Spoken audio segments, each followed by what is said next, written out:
Walang kaabog-abog na sinibak na umano bilang miyembro ng National Security Council si Vice President Sara Duterte. Inalmahan ng pangalawang Pangulo ang nakakagulat na aksyong ito ng NSC kasabay ng paghingi ng legal na basihan mula sa Council sa ginawa nitong hakbang.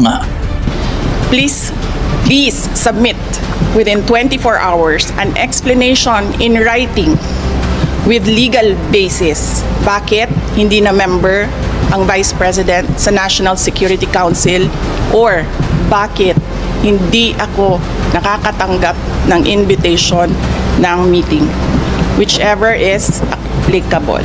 Una rito, binasa ng bise ang mandato ng ahensya na umaayon sa pagbibigay proteksyon sa soberenya ng bansa, mamamayan at demokrasya. Kaugnay nito, hinihingan din ng bise ng legal na paliwanag ang council kung paano siya naging banta sa security concern ng Pilipinas.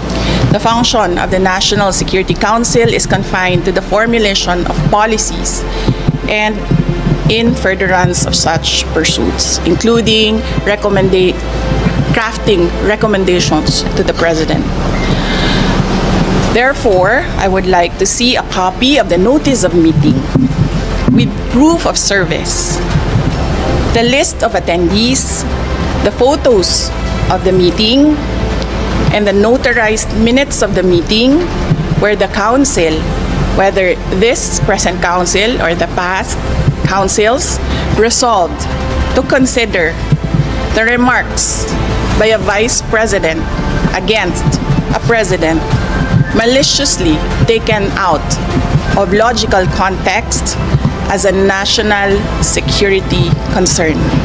Hiniling din ni VP Sara sa lahat ng mga miyembro ng NSC at sa taong bayan na magdemand sa ahensya ng transparency at accountability upang mabusisi ang pinaggagawa nito.